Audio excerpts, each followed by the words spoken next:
thanks to everybody for making time out on a Friday. I don't know whether that's a reward or punishment, but I do appreciate your focus, and that makes you even more committed to new ideas and new concepts that we try to figure out the future. We'll pause for those of you who were on the initial program a couple of weeks ago. I had teased a major promotional series coming through the Relevance Project. I'm happy to say it's now up on relevanceproject.net. It's a 6-part promotional series that anchors and confirms for any skeptics that all generations read newspapers. It seems shocking we have to say that, but every day we're reminded that people just don't get our story straight. But I encourage you to take a look at it in the revenue resource area of relevanceproject.net. There are 3 of the promotions deal with the generations, including newspapers being rewarded for a multimedia or all platform strategies, and pretty strong data based on Coda Ventures, a research firm in Tennessee that's been working with state press associations in the United States and has accumulated and aggregated enough data from 7 market studies for these associations to make some conclusions. And they are a valued contributing partner to the Relevance Project, and we gave permission along with the state press associations to use the data for these promotions. So they're up and running. I just wanted to make mention of that since I teased it last time. So I'm excited about doing this program because it's one reason for me being part of the Relevance Project. But I want to put some caveats because my presentation basically are the notes about what the community forum means. And so I just want to add some caveats or some context. When I say be the community forum, I am advocating as part of the Relevance Project, I'm making a case for a different type of approach to the business we're in, or the craft we're in, or the profession we're in. And I'm advocating us making some changes in how we go about engaging our communities to deepen the relationships we have with our consumers, our readers, our non-readers, our neighbors, whoever you want to refer to them as. And this is part of the transformation of newspapers, and it's more than just digital and print. It's talking about engaging your communities. The other thing I want to be clear on is that I admire what you're doing. I respect what you're doing. And I'm not telling you what to do. And until you grasp this and figure out it's best for you, it's not going to work well unless you embrace it. But the same token, it might not be for everybody. Then there might be staffing limitations. The market may be ready. You might be having other priorities. You may have a very demanding boss. So I'm just an advocate for the community forum. And towards the end of the program, I'll explain why I have a bias for it because of what I did in Richmond. But when I say community forum, I'm talking to the context is to view it in 2 ways. One, it's an overall way to better engage an audience. Media is an audience, but it's overall, if you add the actions under the community forum strategy, it's a better way to engage the audience, engage your community, engage your market. And also I refer to it as the centerpiece of the community forum is actually the town hall format, which you build around. That's what's interesting about the pandemic is the town hall format can be done in person or it can be done online. And I have more experience in the in-person, but I'm looking to work with newspapers and associations that also want to use it on the online platform. If one of the things I want to say at the outset, I am allegedly retired, but I'm still active because of the Relevance Project. My ultimate job would be able to go on the road and put on town halls with newspapers for newspapers throughout the country and help them practice that important civic dialogue activity that the country really needs these days, to the point where newspapers as a community forum become the ear to improve the minds of their community. I'd buy a trailer and stick a community forum banner on it and just travel around the country and do it. I will also say another caveat: this isn't for the meek, and it may require the investment. I'm not so put off by saying the meek, because there's a lot of strong personalities among our newspapers, and you've been through a lot. But I just want to say it's not for the meek. You got to take some risk, and it might require an investment. We can get into that a little bit, but I'm convinced, based on my experience, it's the place to be. And it just so happens that there is a select group of executive directors throughout the country who are part of the Newspaper Association managers who believe so, to make this a key part of the Relevance Project. And I will say that need more converts and ambassadors for this, for the work. And they can come from the associations, or they can come from the newspapers itself. So I've done this a couple, 3 times, but I wanted to add this context on top of it before we get going. So let's kind of explore what the community forum is all about. Again, Julie did a nice job of teasing, and since a lot of you were on the initial program about the 10 things you need to do about the Relevance Project, I don't have to spend a lot of time over here. You can see that the community forum strategy is a key part of the Relevance Project in 2021. And it's also welded to the notion that that we need to do a great job and continue to do a great job of telling the stories about us and not leaving it to others. And I'll get into that one reason why this is necessary. You're going to hear me go community forum over and over again. It's one way of stressing, the label, but again, it's a broader strategy, and its centerpiece is the town hall format.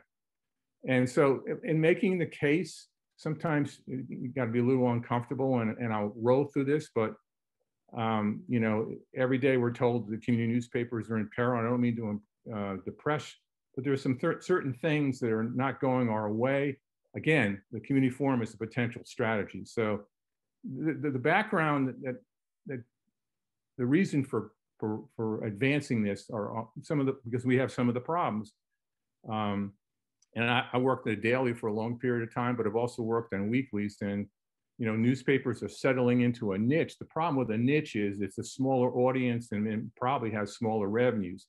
Again, there's probably a lot of contrarians on the call right now who are doing exactly opposite, growing their audience, and that's great. But overall, if you look at the numbers, this is what's happening. The most disturbing thing, and the reason for the community forum, is that others are controlling the narrative. There are too many other people who are writing stories about us or talking about us that are not really helping us. There was one this week from Lion Publishers. And in many cases, our industry response remains fractured. It's getting a little better. America's Newspapers is trying to be one of those key voices. Applaud them for doing it. But are there too many groups? I kind of asked that. And everywhere, and maybe it's because I'm on the East Coast, but there's this obsession with big media. If it doesn't happen in big media, I don't know about you, it always kidded me when big media got attention for something, and we had been doing it in Richmond for many, many years. So that is a problem, though. That's the way the public skews, and what's happening with the political situation kind of helps that. This is a key point that I think, a lot of us believe strongly, that trusted local journalism is important to democracy, but for it to prosper down the road, it's going to need greater community support. And we're going to have to do different things so that we can adapt and survive and grow. And we can't do it alone. We can't do it alone just by putting out a product.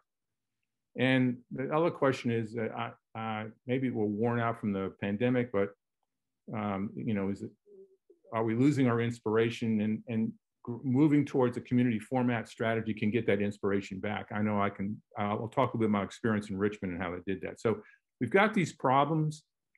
And then from a media standpoint, we're also squeezed between print and social media. It's a reality we need to deal with. And I'll spare you my problems with social media. But this is part of the landscape. The good thing is, in our minds and in our hearts and also in our soul, we think we're relevant, which is a good position to be in. And we think we're relevant because we do the work of reporting the news and providing information. and publishing fact-based commentary. We know we're relevant because, you know, we hold positions of power or institutions accountable.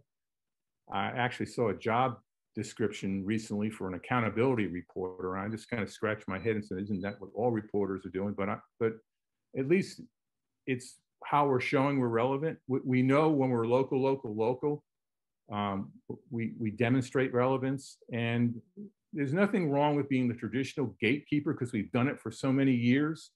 So when a new entity comes on the scene, you know, they've got to go up against that. And God bless us, we're covering politics at arm's length. We still put the news before the commentary, unlike the talking heads. So the fact that we have a history of thinking we're relevant, it's a good thing. And it should be a launching pad into being a community forum. I will say, going with the problems that I cited or the issues, the challenges, whatever you want to term it, in 2021, there's a but. There's always a but. But the but is, you know, I think our relevance needs revamping. And this battle that caused by digital and social media being disruptive, you know, they have changed, whether we like it or not. They've changed how information is sourced and distributed. And they've also changed the behaviors and attitudes when, you know, people go to look for news or get news and information. Again, this might be different in a community where you are the only source. I understand that, but in a general sense, this is what's happening. And the question is, you know, do we have the ability to change accordingly, or, you know, are we prevented from making those changes, or are we always in transition land? I will say one counter to it, so admirable about how many newspapers survived the pandemic and did so well. You know, back in March, April, and May of 2020, there was a lot of predictions that even from press associations, how many members would be lost to the collapse of revenue and the shutdowns. But boy, did we do some of our best work. I've seen some of the contests at our associations, and they're just admirable how they responded. And you had weeklies becoming dailies online because they weren't waiting to provide vital information. So we've got to look at our relevance. It needs a freshening up. It needs a revamping. This battle between changing consumer behaviors is something that's ongoing.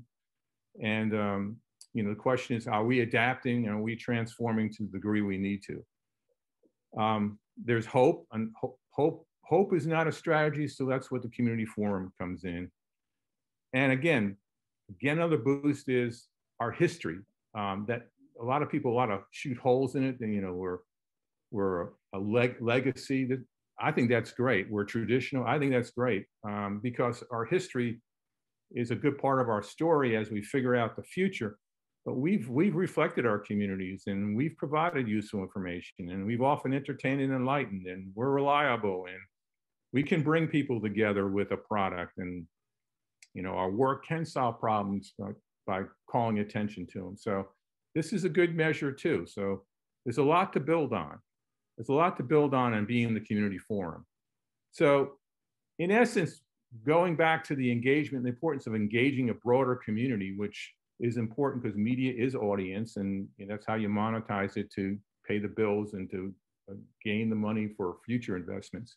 Just want to go on record with the community forum that we want to keep these types of customers, custom readers, these types of people in the community. We want those who care about good government, and those who are interested in crime and in fighting crime and justice, and those who want to check on obituaries of people who've lived just outstanding lives. And we want to keep people who love the arts and the humanities. And we want to keep people who enjoy a good feature about someone in their town that they didn't know, but wish they did know, only because you've written that story. And we want to keep people who follow local, particular high school sports, and are interested in local schools and education.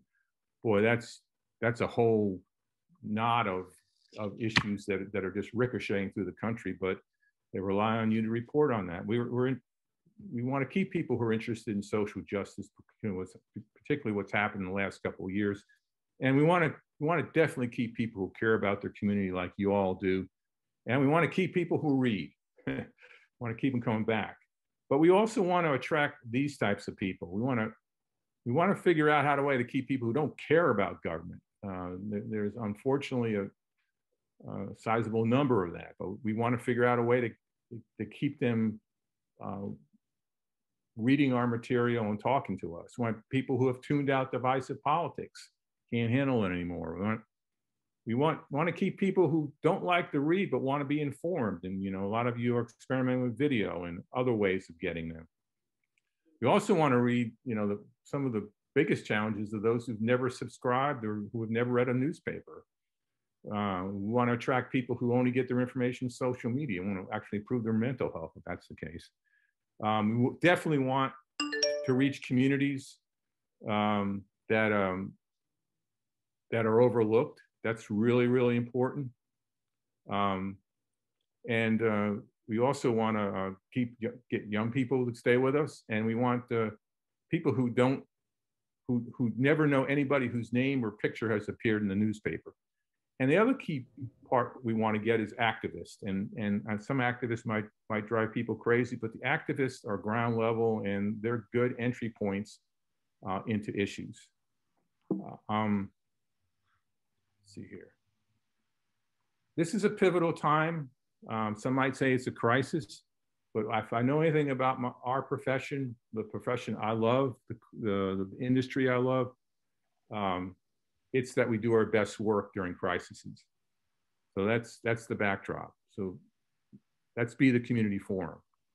Now let's get into what is the prospects for the community forum. In many aspects, the big idea is that everybody contributes, particularly with the state press associations involved, that it becomes a national conversation amplified by local events, that the community forum is practiced among local newspapers. It gravitates, moves up to regional, and then to state, and then to more states, and then nationwide. So it's really a national conversation, but there's so many community forums out there, they all bubble up to a big impact. The strategy is threefold. One, reassert relevance.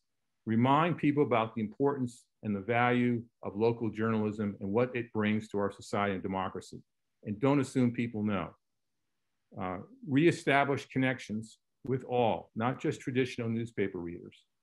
And refresh our credibility, use our reputation, our expertise, and our established information gathering framework to expand our relevance to new audiences. So this is the goal of the Relevance Project's community forum. Reassert the relevance, reestablish the connections, refresh our credibility.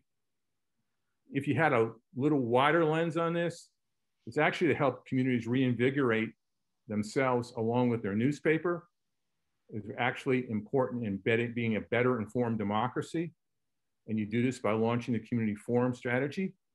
And you also unleash the press associations to collaborate with them and help. So there's an individual role and there's a wider lens.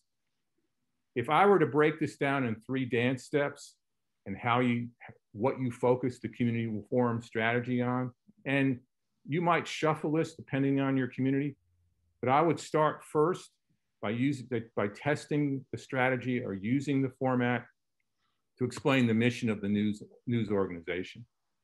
And that's important. Just you should be able to tell your story in town hall formats or at a concerted project using the community forum strategy. And that's how you learn how to use the strategy. And the topic is you, because you know it so well. In the process, you're raising the value and the brand value of your organization. So right off the bat, apply it to you in telling your story differently using the community forum strategy. The second thing is you could also go after deepening the news literacy of the community. This is a huge issue right now with disinformation involving the vaccines and all sorts of other, divisive politics. But you could jump to this right now, because if you think that the news literacy of your community, they don't understand the news ecosystem, they don't understand news, they don't understand your newspaper, you could gravitate towards them. There's the News Literacy Project, you could partner with them. Or you could take this whole strategy and become the advocate for improved news literacy in the community. If the news literacy improves and you are at the point of that spear, it's a good chance that they're going to stay with you as you move through this. And then the third part is use the format to examine community problems and explore related solutions using the town hall format, using the community forum formats. So when you think about the community forum, you say, where do I start?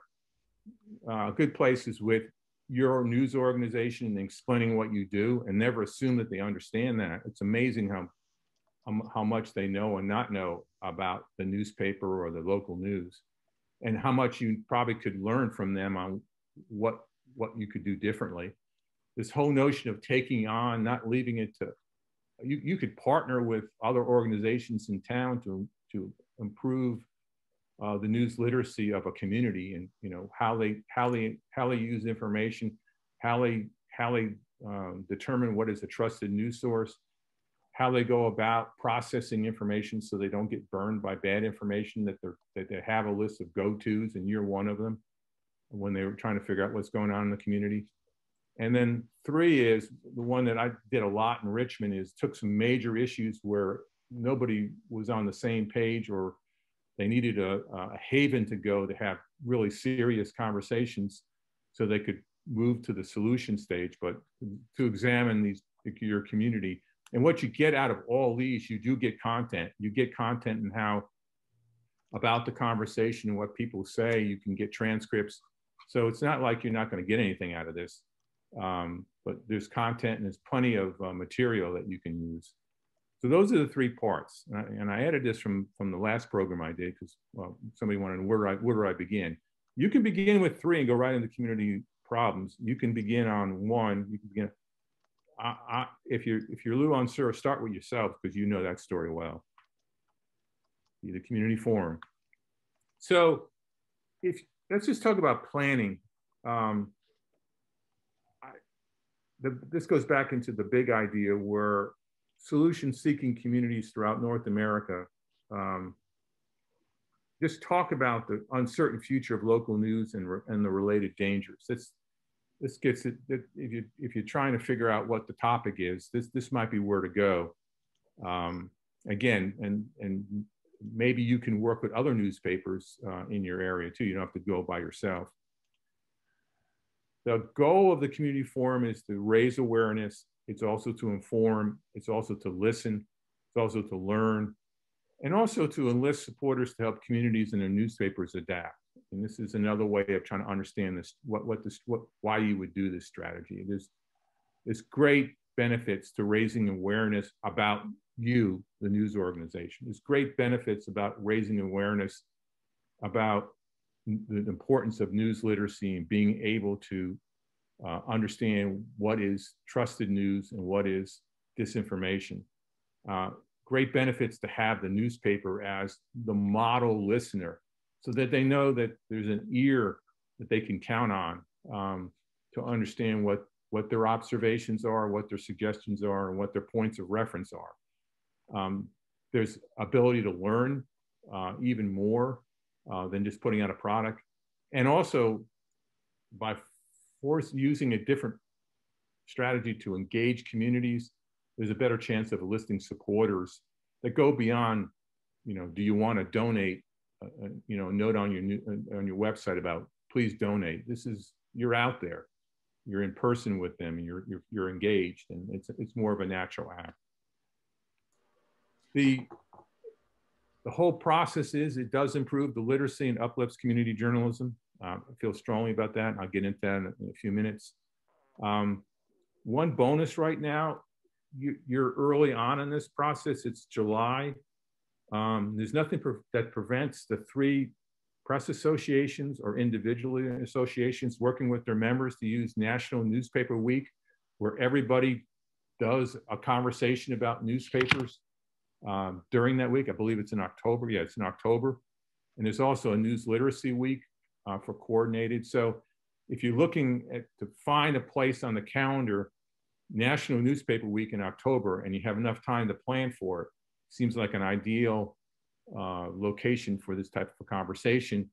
And if you go within your state press associations, you can, put together your programs and then administer them differently, or they can be orchestrated by the state press association. So I hang that out there as a bonus, only because it's July and got a couple months to plan. What you don't want to do is, wake up one day and have a community program the next day. It's not going to work. It requires some planning. So the dance steps is to develop this whole notion of a community forum, to test it, to expand it, to fund it, because it might require some investment, and to amplify it through promoting it and also showing how it works.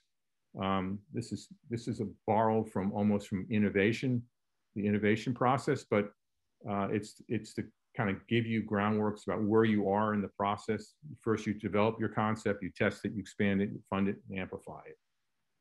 So let me go back to the part one where I suggest if you're going to use a community forum strategy to engage your community, well, what would you engage your community on? So I suggested, well, you engage the community on who you are and what your value is to the community and where you've been, what you're doing, and what you're going. And here are a number of topics you could use. You could devote all of October or the week of National Newspaper Week or all of a week or a month to explore these various topics. So I put some of them, when you have a topic, if you put it in the format of a question, then your follow-ups, particularly the centerpiece, the town hall, tries to answer these along with your audience. So here are some potential topics you could use as you ventured out using the community forum strategy, and the focus is on yourself or on local news.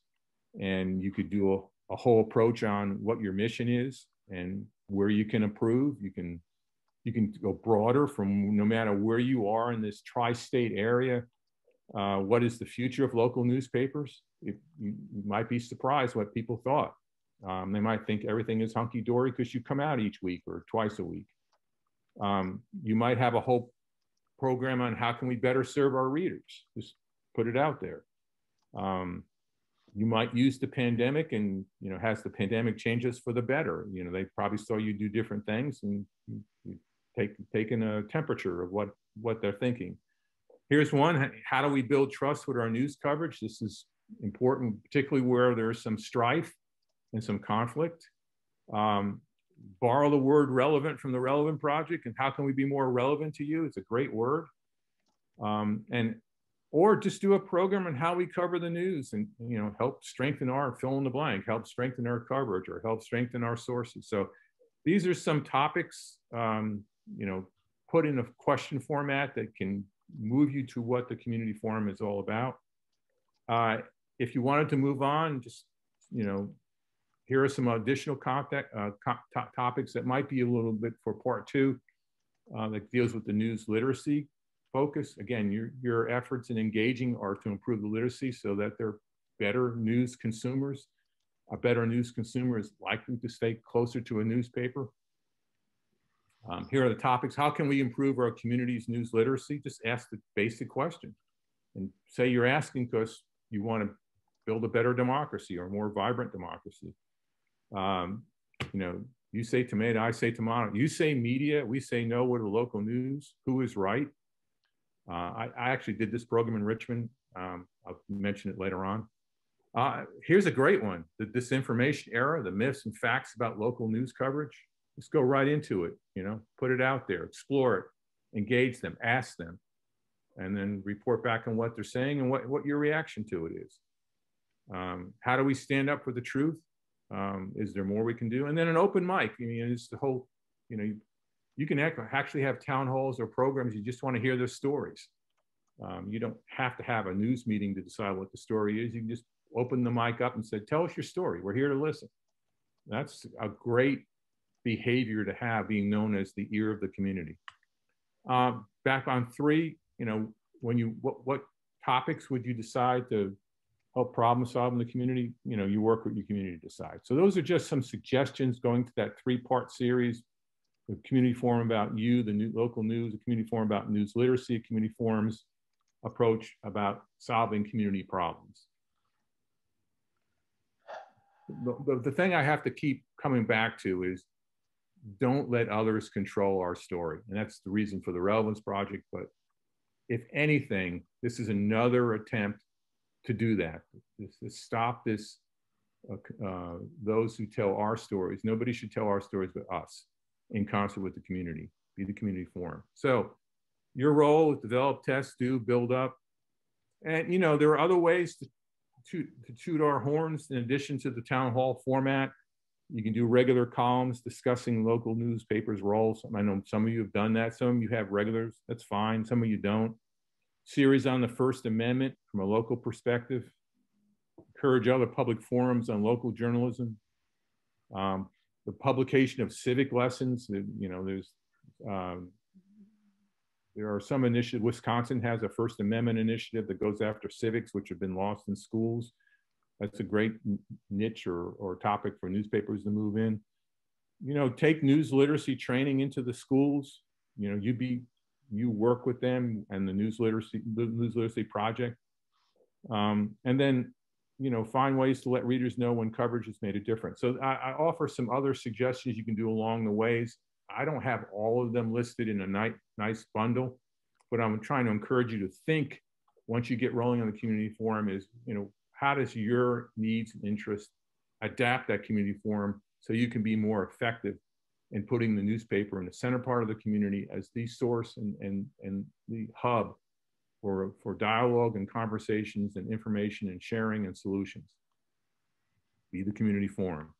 So let me give you 3 examples that I've gathered, and they're on different levels. The community forum strategy could be done on a statewide level with a state press association being the host with the members working in concert. Here's one in South Dakota where the South Dakota News Watch puts issues of statewide importance and writes about it and talks about it and has videos and has webinars and has town halls. You know, because you belong to 3 of the better state press associations, this workshop we're here today could ignite, well, what can we do on a statewide level on behalf of newspapers? What can we do on a statewide level on behalf of news literacy?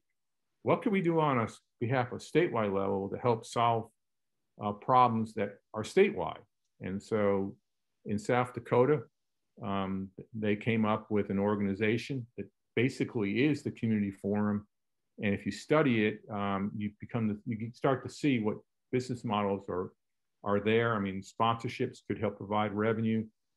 And of course, if you're online, you can always use different types of advertising. So this is an example of statewide, somewhat breaking news oriented. Here's a regional approach. This publisher in Western New York was on my New York Press Association discussion about the community forum in April.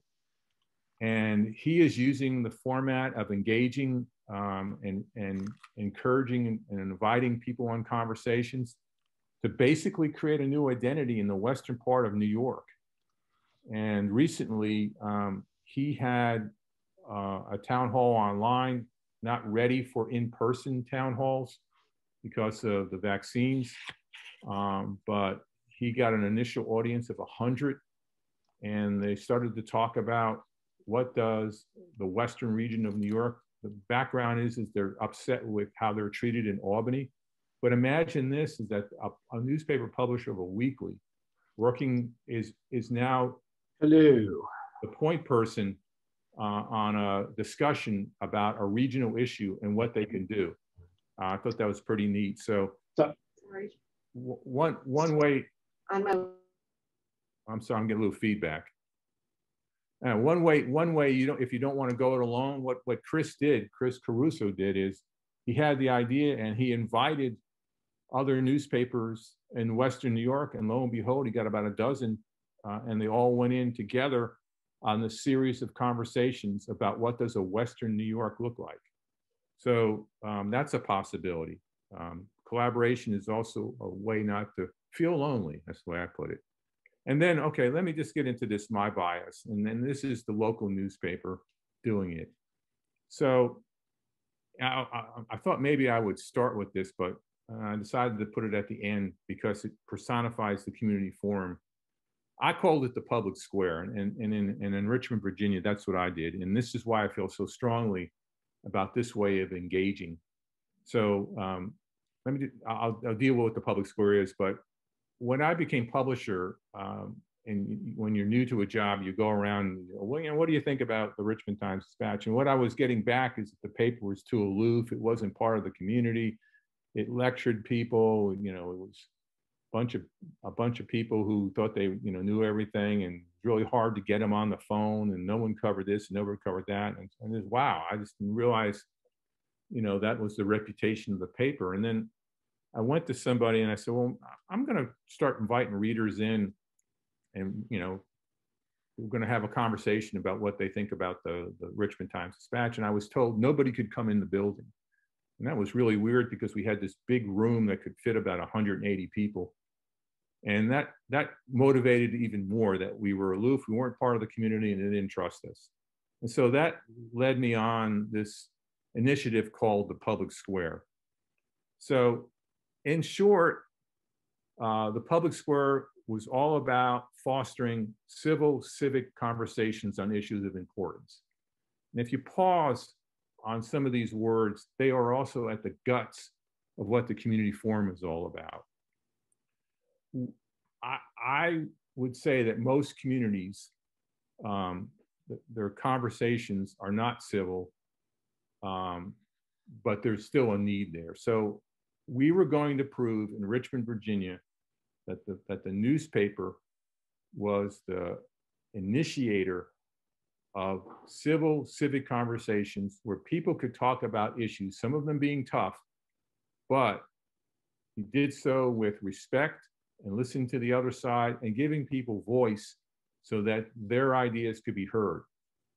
We noticed in public hearings, there was a shot clock and people are angry. And there was also during the creation of the Affordable Health Care Act, if you remember some of those town halls back there where elected officials felt threatened, and some of them were, and they're just a mess. And so something had to be done in our community to foster this. So one of the key flanks of the community forum is that you can prove that your community can be one of those great places that they can have civic conversations and issues of importance, thanks to the newspaper being that moderator and being that initiator and being that ambassador. So in Richmond, I did 78 public squares over a 15-year period. When we started them, we never had any idea as to how they would go. But when we got on a roll, I went into the office one day and I said, I want to do these weeklies. And boy, the staff was not happy with me because it requires some effort. But we did 78. Sort of glad that it ended on an odd number. I wanted to get to 100, but we learned that there was a timing issue, that you couldn't have community conversations during the summer or during Christmas when people were distracted. But when we had them, it was the right timing. So it just happened to be 78. They were 90 minutes long. They felt that was a good time where you could get into some issues, and although some of them could have gone all day, that was also a compliment, mostly in our 185-seat auditorium. And we picked all sorts of topics, from the controversial like gun control and race relations and controversies at the State House, to the offbeat. Richmond, Virginia was the place where Lincoln was filmed by Steven Spielberg. And so we actually did one on what didn't you know about Lincoln when it was filmed in Richmond. That was a huge success. So in going through this experience, and the reason why I'm such a firm believer in the community forum strategy is it really made us a better newspaper. I mean, I was at a community meeting yesterday, and people want to know why there isn't any more public squares. Sorry, you have to talk to the news staff. But they still remember, and they still made a difference. I think it made us a better newspaper. The fact that we demonstrated listening and concern and compassion, and how we welcomed the community into our building. And we moved it around a three times, but mostly it was in our downtown building.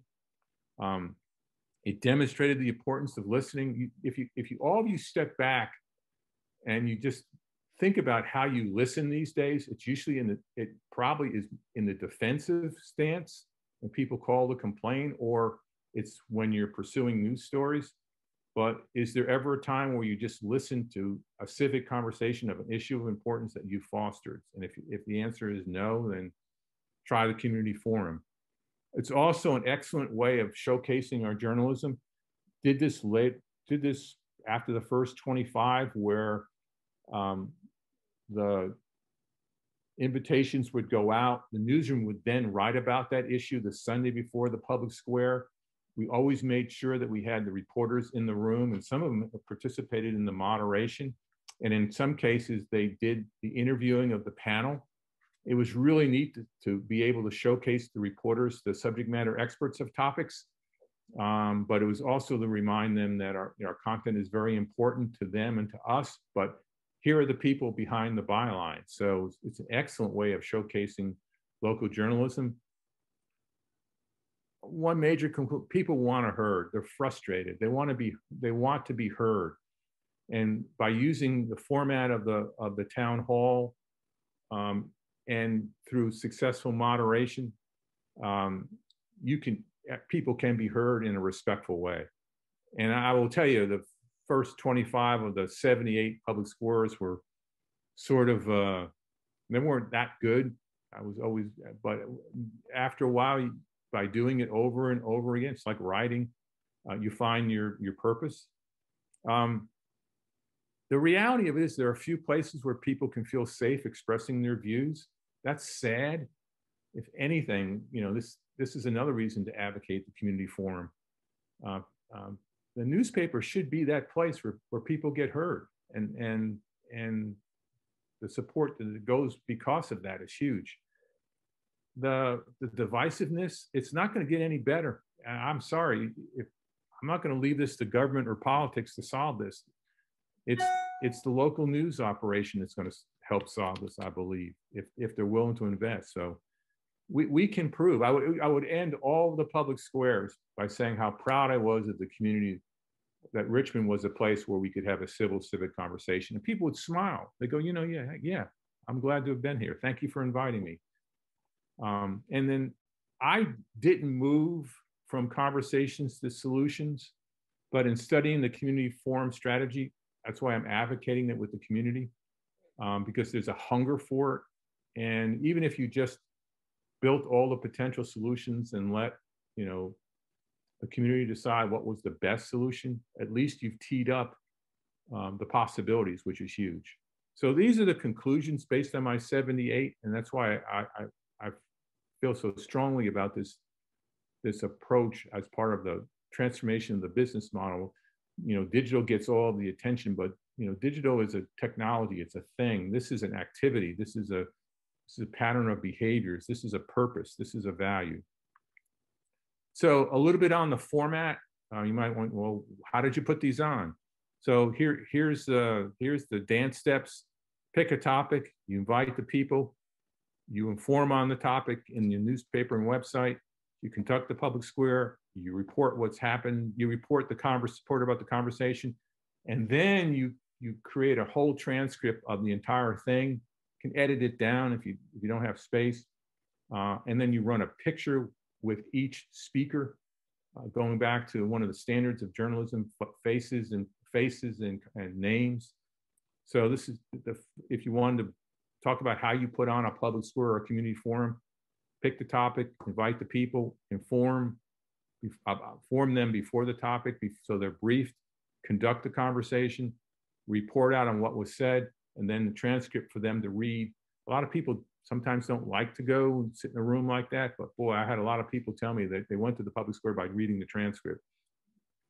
Put your topic in a question. That's another piece of advice. Organize the seats around a square. Don't put them in auditoriums so that the moderator can go into the audience real easily. There are various formats to hold a town forum. There's debates, there's panel conversations. I mean, just look at how state press associations conduct their workshops. There's presentations of research that debuts at the event. There's also open mic. How do you use those 90 minutes? There's the 30-30-30 where It's 30 for opening comments. The moderator then takes the second 30 minutes to ask questions of the panel or the debaters, and then 30 minutes for the audience, or then split it in half, 45 minutes on the program, 45 minutes on the audience asking questions. One time I almost lost my head in a public square is when I only left about 10 minutes for the audience, and boy, they were hot on that, and they paid me the ultimate reminder. This is our time for comments, so give us more time. So the 40-45 is a pretty good split between what you present with subject matter experts or panelists, but leave enough time for the audience to chime in. Make sure people can hear. This is the I did a public square where people, the left side of the audience left, and I found out that we forgot to turn the speakers on. So make sure people can hear. Involve your journalist. Demonstrate the interview, the talent of interviewing. We did some live interviews of newsmakers, and people got to see how reporters prepare and how they go about engaging their subjects. And don't be afraid to promote. You know, each time you promote or call attention to it, a handful of people get interested. You can't just leave it to one invite. So here's some suggestions on how to put the town hall or the public square together. And I'll make a relevance project offer. I've worked with Chris Caruso in Western New York. If you want any of my time as you contemplate a community forum approach or a town hall approach, keep in mind, I'd love to go on the road and put these on. I'll be happy to help. That's part of the initiative from NAM, and it's also part of the initiative from the state press associations, and particularly for this group, the tri-state, to divided me twice. I'll get on the phone, I'll get on a Zoom call. I'll be happy to give you everything I got of suggestions and help you launch these. So that's a special offer for those who are on the call today. The most important thing is to think, believe, and be the community forum. That's actually a slide that I wasn't going to show, but we'll leave it there. So I'll stop there in case anybody has any questions or wants to engage further on this. But that in essence is the presentation on community forum. I think that Matt McMillan had a few questions that he asked during the during when you were talking. So Matt, I don't know, since you have a few questions, did you want to maybe unmute and ask those yourself? I think he's getting can you hear me? Yeah, I can hear you. I can see your questions, so yeah. Okay. Shoot. What do you think about, did you charge for the forums, and what did you think about providing something as an incentive for subscribers to get in free? Yeah, I mean, once you get into this whole notion of being the community forum, there's all sorts of approaches you can do. So, at the outset, your initial audience is your newspaper audience. And you could flip this around and say, because you're the newspaper audience, you get in for free. And you could make it part of the reason why they subscribe. And at the same token, it can be an introduction to those who don't read you. So we did not charge. We viewed it as value added to those who are interested in their community, and a different way to engage us, and a different way for us to hear us. When I first started this, the newsroom was very skeptical. They thought the publisher was creating news, and they were very uncomfortable with it. But as they began to sit in the audience and see what the community was saying, they said, hey, we haven't heard that, or we haven't seen that. Who is that person? And they became a vital part of it. So you could create a membership component, Matt, and charge for it, and start with a small group, or you could get sponsors for it. We just didn't do it because of other reasons. But thinking of it as a reward, there's enough leeway for you to create your own approach towards that using the format I suggested. So if it works for you and your market, go for it. Any suggestions on time of day? Yeah, that's a good one. The best, most of our public squares were from 7 to 8:30. And the reason why is, you get people after work and after dinner. The next best was noon.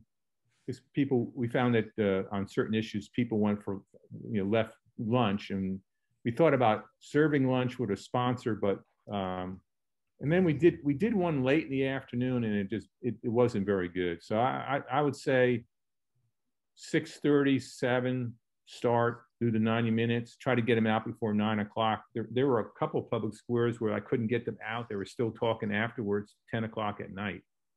But that's what we did. And then again, it also depends, once you get into the winter, 7 to 8:30 and it's snowing out, it's not really a good time.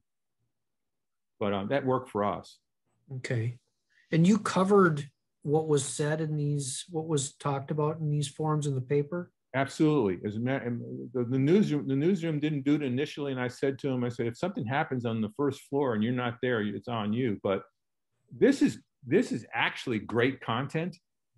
If you can get a newsmaker or a panel of newsmakers and have the audience engage them, and then write about that, because we made news. Here's an odd one. I'll give you. We have four principal communities in Richmond, and there was one new police chief. So it was right around the Ferguson problem in Missouri. Remember Ferguson? Mm-hmm. So I decided to invite the 4 police chiefs, particularly the new one, in for a conversation with the audience. And I said to him, you may not want to do this, but I'm a moderator and I will insist on respectful and civil conversation. I learned that was the first time the 4 police chiefs had appeared in public together. And so I was told that to the audience. And so the audience started to ask questions and engage them. And the story became part of their reaction to Ferguson, but also how they were trying not to be another Ferguson. It was on page 1. It was a huge story. Then the transcript, where we had everybody's comments with their picture, that filled 6 pages. So, if you're thinking content, there's nothing better than comments where your readers show up in your newspaper. Some of them had never been in a newspaper before, getting back to that panel about what type of people you want to get. So yes, we wrote about the story. We wrote a story, preview story about the event, transcript. Great content. Thank you. Yeah, good questions. Thank you. Hope you're doing well. Yes, very well. Looks like somebody else is jumping in. Yep. Let's see. Anybody else with a question or a comment? Thank you, Chris. This is Chris in Minnesota. Thanks, Tom. I've got kind of a 2-part question, if I could. So I feel like my staff's strong suit is creating articles and taking photos and producing media, not necessarily running events, organizing events or moderating discussions. And I wanted to ask, is there a certain magic that happens at these forums versus, a kind of written forum? Or, and B, how did you get better at running events or, moderating discussions? Yeah, great questions. And I would say, what you don't want to do is use this strategy to chip away or weaken a strength. So if that's your strength, then I would view this as an accelerator. And since you know the issues in your community so well, this is a timeout to gut check what people are thinking about these issues one more time. So you might want to go on let's say you might want to do 2 a year or 4 a year or an annual one. If you do an annual one, you might tie it into an annual review of the community. You might, And so this provides the community input on something you were already doing. I think what I got out of this was I was really bothered by how poor people thought, how put off they were in trying to approach us. So it was the main attempt was to open our doors, and anything, just listen. It's so bizarre to say that people don't feel like they're being listened to, and there are some breaking points in this country over that. The neat thing about us is we know the issues and we've talked to people, but what this does, I would say this would add a component that you don't have, and that is mass. So you talk to your newsmakers and you might have man on the street. This just provides another vehicle to make sure you're in tune with what your community is thinking. This is also, if you do these on a regular basis, you'll never have to hire somebody to do a research project. You will know by then. And also, there are a lot of people, I solved a lot of circulation problems by talking to people afterwards because they claim the paper. It's like, you don't know where it's going to go. So I would look at doing these as well as you do your content, but I would add a component of them. I would, like, for instance, let's just like spitball here. So let's just say you do 4 a year. Okay, that may sound like madness to you, but one is about you. This is what we're doing. Your first one is at the beginning part of the year. Here's what we're going to do in 2022. Your second one is on disinformation, about where do people get their news and information, and what ones do they trust? You want to know that in addition to you, and what can we do about this disinformation? Your third and fourth one is the two top issues in your community. And what is the problem? Why do people feel bothered by it? And what are the potential solutions? Bing, bing, bing. You take the last 3 or 4 and you have a special issue that's attached to what you normally would do, and bam, you bring in the community voice, and it's huge. That work? Yeah, I can really see the benefit of that. This kind of format would bring in people who might not read the newspaper all the time. So I totally see the benefit there. Can you talk a little bit? How did you turn your journalists into forum moderators, or get better at running events?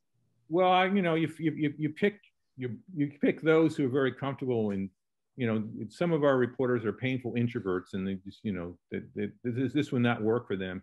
But I'll give you a great example. We had a reporter who had been bird dogging folks who were unjustly put in prison. We had a guy who was in prison for 33 years because the prosecution screwed up the case and the evidence. And our reporter wrote about it, and guess what? The evidence was crooked, and he was freed. And because of a reporter, he had his first public meeting with us at the public square, and the reporter interviewed him. And I will tell you, the reporter asked a lot of the questions over time, but what the public got to see is it's a real talent prying information out of people. And they saw the reporter with his pad of questions, and they saw the reporter like change midstream when it went to an answer that he didn't expect. So they use the reporters to interview a newsmaker, actually use the reporter to talk about the story he or she covered, and how they went about covering it, and why it's a significant story. Use the reporter to sit on a panel while you're the moderator to also ask questions with you. And then use the reporter to just explain how they got the story.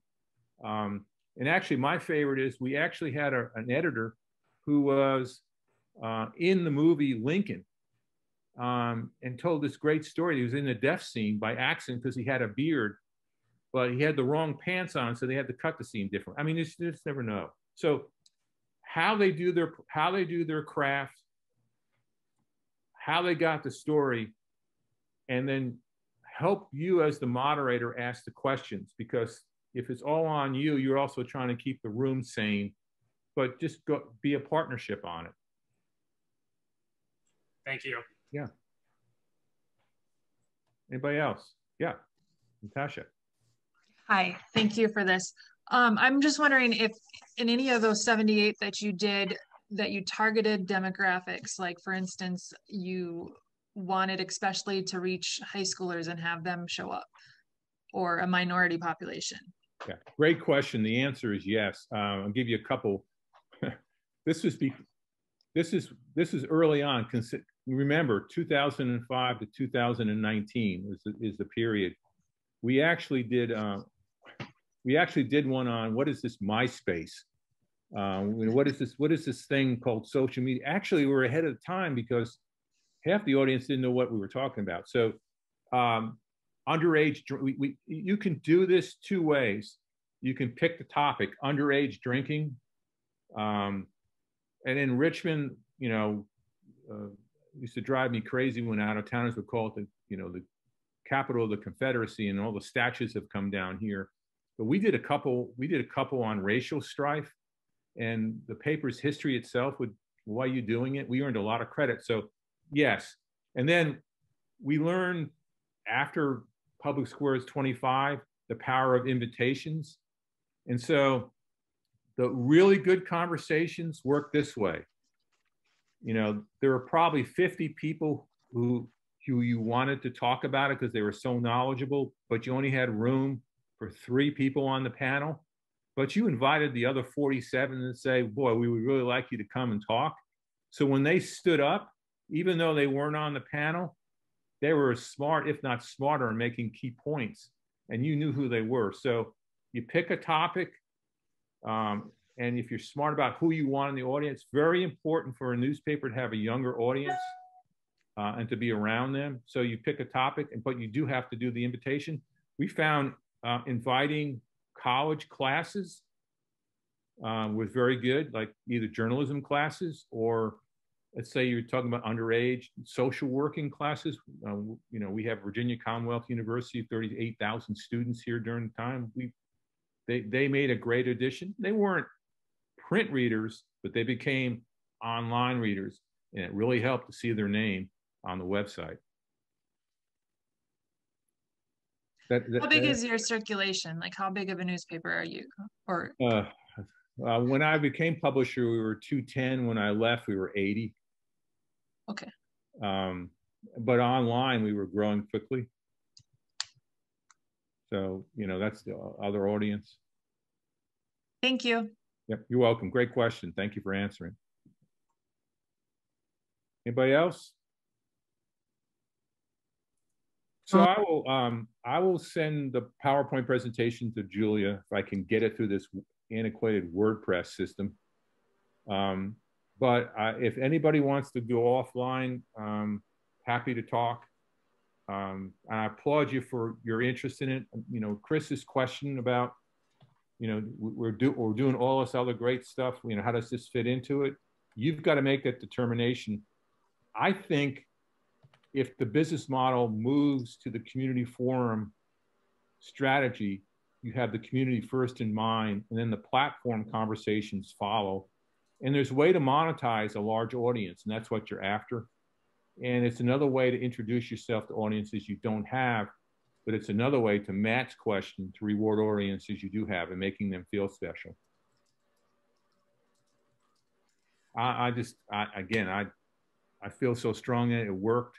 And to the other, my first 25 are not very good, but I'm glad I made the mistakes, and the audience gave me a wide berth because they saw I was trying to listen to them, and that was the best thing. So be the community forum.